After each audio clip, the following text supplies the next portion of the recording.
6 മാസം മുതൽ 24 മാസം വരെ പ്രായമുള്ള കുഞ്ഞുങ്ങൾക്ക് ഭക്ഷണം കൊടുക്കുന്ന അച്ഛനമ്മമാർക്ക് വേണ്ടിയിട്ടുള്ള വീഡിയോ ആണിത്.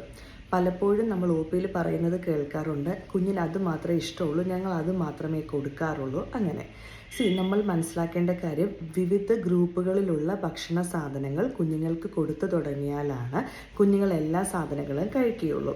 നമ്മൾ കൊടുത്തു തുടങ്ങുമ്പോൾ ധാന്യങ്ങൾ, അതായത് നമ്മുടെ റാഗി, ഗോതമ്പ്, അരി, ഞവരയരി, നമ്മുടെ പലതരത്തിലുള്ള അരി, പയറ്, പരിപ്പ് വർഗ്ഗങ്ങൾ, ഇവയെല്ലാം നമുക്ക് കുഞ്ഞുങ്ങൾക്ക് വേവിച്ച് ഉടച്ചു കൊടുക്കാവുന്നതാണ്. ഒരു കാരണവശാലും മിക്സിയിലിട്ട് അരച്ച് പേസ്റ്റ് പോലെ കുഞ്ഞുങ്ങൾക്ക് കൊടുത്ത് ശീലിപ്പിക്കാൻ പാടില്ല. അപ്പം ഈ അരി, പരിപ്പ്, ധാന്യവർഗ്ഗങ്ങൾ നമുക്ക് ഒരു സെറ്റ് ഭക്ഷണമായി. അടുത്ത സെറ്റിൽ നമ്മൾ പഴങ്ങൾ, പച്ചക്കറികൾ, ലോക്കലി അവൈലബിൾ എഡിബിൾ ആയിട്ടുള്ള പഴങ്ങളും പച്ചക്കറികളും, അതിൽ ഈ പച്ചക്കറികളിൽ തന്നെ ഇലക്കറികൾ, പച്ചക്കറികൾ, പയറുവർഗ്ഗങ്ങൾ ഒക്കെ നമ്മൾ വരികയും ചെയ്യുന്നുണ്ട്. ഈ റൂട്ട്സ് ആൻഡ് ട്യൂബേഴ്സ്, അതായത് നമ്മുടെ വീട്ടിലും പറമ്പിലും ഉണ്ടാകുന്ന ചേന, ചേമ്പ്, മധുരക്കിഴങ്ങ്, ഇവയെല്ലാം, പിന്നെ നമ്മുടെ ക്യാരറ്റ്, ബീട്രൂട്ട്, മത്തങ്ങ, പയറ്, വക വസ്തുക്കളെല്ലാം.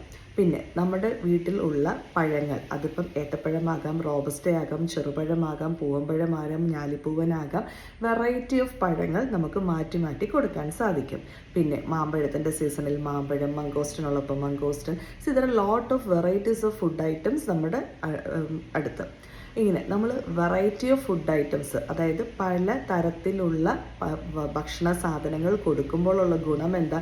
കുഞ്ഞെല്ലാം കഴിച്ച് പഠിക്കുകയാണ്. ഇനി നമുക്ക് നമ്മുടെ ഇറച്ചി, മീൻ, മുട്ട, അതോടൊപ്പം തന്നെ പാലിൻ്റെ വിഭവങ്ങൾ, പശുവിൻ പാലും ആട്ടിൻപാലും മാത്രമല്ല, തൈര്, മോര്, നമ്മുടെ പനീർ, ഗീ, നെയ്യ്, ഇങ്ങനെ വെറൈറ്റി ഓഫ് ഫുഡ് ഐറ്റംസ് കൊടുക്കുമ്പോൾ ഉള്ള ഗുണം എന്താണ്? എല്ലാ സാധനങ്ങളും കൊച്ച് കഴിച്ചു പഠിക്കുകയും കുഞ്ഞ് അതിനോട് ഒന്ന് കംഫർട്ടബിൾ ആകുകയും ചെയ്യുന്നു. ഈ സെയിം സാധനങ്ങൾ തന്നെ നമുക്ക് എങ്ങനെ കൊടുക്കാം? ദോശ, ഇഡലി, അപ്പം, പുട്ട്, ഏത്തപ്പഴം പുഴുങ്ങിയത്, ആവിയിൽ വേവിച്ച സാധനങ്ങളായിട്ട്, നമുക്ക് ശർക്കര വെച്ച് അടയായിട്ട്, നമ്മുടെ അവല്. പലരും ചോദിക്കാറുണ്ട്, ആവിയിൽ പുഴുങ്ങിയ ഭക്ഷണം കുഞ്ഞുങ്ങൾക്ക് കൊടുക്കാൻ സാധിക്കുമെന്ന്. അതെന്ത് ചോദ്യമാണെന്ന് ഞാൻ ചിന്തിക്കാറുണ്ട്. പക്ഷേ ഏറ്റവും സേഫും എഫക്റ്റീവായിട്ടുമുള്ള കാര്യമാണ് ആവിയിൽ പുഴുങ്ങി നമ്മൾ കൊടുക്കുന്ന സാധനങ്ങൾ. I hope this video is helpful for everyone. Thank U.